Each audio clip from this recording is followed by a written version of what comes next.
Sahabat cerita musafir yang luar biasa, berjumpa lagi kita dalam kesempatan suasana Natal. Selamat Natal sahabat semua. Kali ini cerita musafir ingin mengajak sahabat-sahabat untuk mengamati narasi Natal, berita Natal yang disampaikan Tuhan kepada umat manusia. Kali ini cerita musafir akan fokus kepada beberapa kelompok orang. Mungkin sahabat sudah memperhatikan layar di belakang, tentunya sudah menduga bahwa ada rombongan gembala, ada orang Majus, dan ada ahli Taurat. Mari tidak berlama-lama kita memperhatikan narasi Natal kali ini. Kita akan buka dalam kitab kita, yaitu dalam Lukas, pasal 2, ayat 8 sampai ke 20. Yang pertama, rombongan itu adalah rombongan para gembala.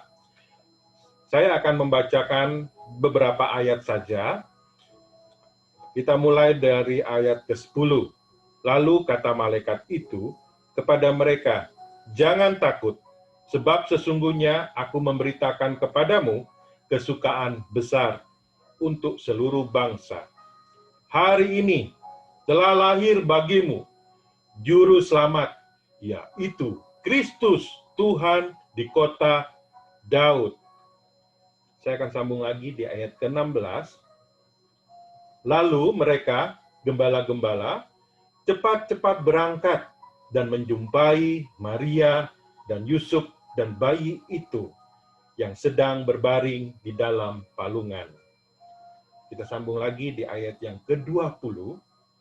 Maka kembalilah gembala-gembala itu sambil memuji dan memuliakan Allah karena segala sesuatu yang mereka dengar dan mereka lihat, semuanya sesuai dengan apa yang telah dikatakan kepada mereka.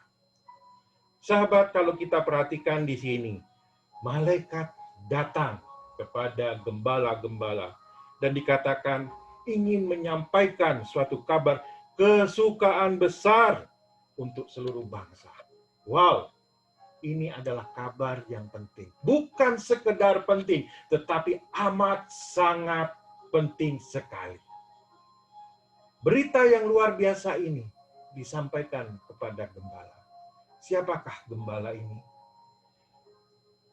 Jika kita memperhatikan kondisi pada saat Yesus lahir, gembala-gembala ini adalah orang-orang hina. Kelompok orang-orang yang tidak dipandang secara status sosial. Sangat luar biasa menerima kabar yang amat sangat penting.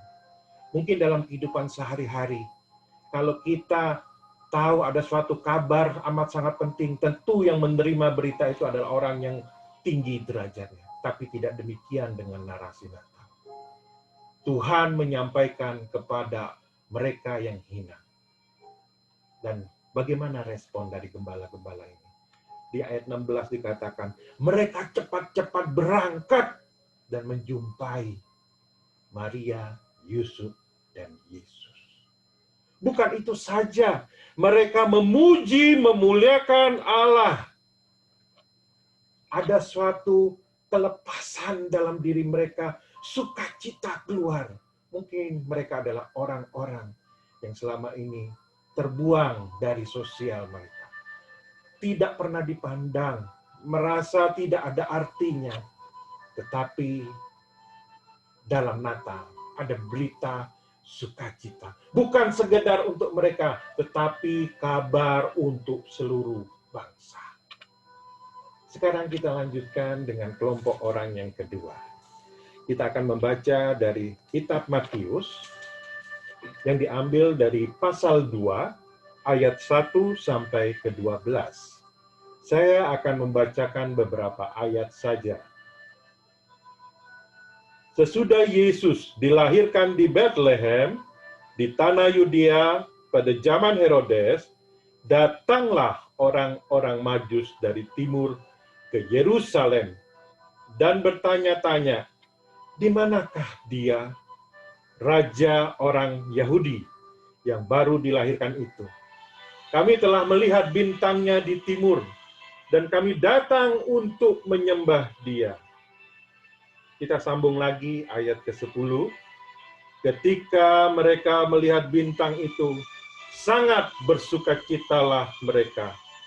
Maka masuklah mereka ke dalam rumah itu, dan melihat anak itu bersama Maria, ibunya, lalu sujud menyembah dia. Mereka pun membuka tempat harta bendanya, dan mempersembahkan persembahan kepadanya, yaitu emas, kemenyan, dan mur. Kelompok orang yang kedua adalah orang-orang Majus. Siapakah orang-orang Majus ini? Kalau dalam terjemahan Alkitab bahasa Inggris, mereka dikatakan wise men, orang-orang bijak. Bijak dalam hal apa? Kalau kita perhatikan, kita teliti lebih jauh. Mereka adalah orang-orang yang memperhatikan tanda-tanda alam semesta. Dalam tanda-tanda alam semesta itu ada makna supranatural. Mereka tahu, melihat bintang Bethlehem, di situ ada raja besar yang lahir. Mereka tidak membutuhkan malaikat, tapi mereka bisa membaca tanda-tanda alam semesta. Mereka datang dari timur, dari negeri Babilonia. Zaman sekarang itu adalah Irak. Tetapi mereka menuju ke Yudea itu membutuhkan waktu berbulan-bulan.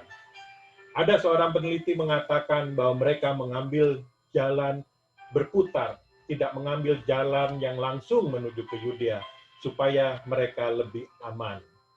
Bisa dibayangkan dalam perjalanan mereka yang adalah orang-orang yang haus mencari kebenaran, mencari Tuhan, kerinduan mereka dijawab oleh Tuhan dengan tanda. Dan mereka tahu, mengenali bahwa ada raja yang hadir di muka bumi. Apa respon mereka? Ketika mereka melihat, mereka menyembah dia dan memberikan persembahan emas, kemenyan, dan mur. Emas itu adalah tanda raja bumi, sedangkan kemenyan merupakan tanda raja surgawi. Dan terakhir yang ketiga adalah mur, itu tanda mengurapi menjadi Kristus. Mereka tahu memberikan persembahan yang terbaik dan memaknai persembahan itu dengan yang berharga. Karena nantinya pun pada saat Maria, Yusuf, dan Yesus lari ke Mesir, mereka menggunakan emas itu untuk kehidupan mereka sehari-hari. Tuhan sudah memberikan lebih dahulu persiapan untuk Maria dan Yusuf untuk lari ke Mesir. Nah, kelompok orang yang kedua di sini adalah orang-orang yang di luar agama. Orang-orang yang di luar pemahaman apa yang tertulis di kitab, tapi mereka mampu mengenali Yesus. Mengenali Raja itu. Mereka datang menyembah Tuhan Yesus. Sekarang di pasal yang sama Matius, kita akan memperhatikan kelompok orang yang ketiga. Itu ada di ayat ketiga. Ketika Raja Herodes mendengar hal itu, terkejutlah ia beserta seluruh Yerusalem. Maka dikumpulkannya semua imam kepala dan ahli Taurat bangsa Yahudi. Lalu dimintanya keterangan dari mereka, di mana Mesias akan dilahirkan? Mereka berkata kepadanya, di Bethlehem, di tanah Yudea, karena demikianlah ada tertulis dalam kitab para nabi. Kelompok yang ketiga adalah orang-orang Farisi dan ahli Taurat dan juga jemaatnya. Mereka ini adalah orang-orang beragama, orang-orang yang memperhatikan apa yang boleh, apa yang tidak boleh, apa yang halal, apa yang haram, apa yang harus dan yang tidak harus. Mereka tahu di mana Mesias dikatakan. Mereka tahu tentang nubuatan itu. Tetapi mereka terlalu disibukkan dengan liturgi-liturgi, dengan ritual-ritual. Tetapi mereka tidak mengenal secara rohani Tuhan. Mereka tidak mengenal Mesias. Walaupun mereka tahu ada Mesias sudah dikatakan di kitab mereka. Dan Alkitab yang kita baca tidak ada cerita apakah mereka datang mencari Yesus ataukah mereka menyembah Yesus. Mereka hanya memberikan petunjuk jalan kepada orang Majus. Itu saja yang mereka perbuat. Sahabat, dari 3 kelompok orang ini, di mana posisi kita? Di mana pilihan hati kita? Natal, berita kelahiran Yesus. Bagaimana respon hati kita? Bagaimana kita menyambut Kristus?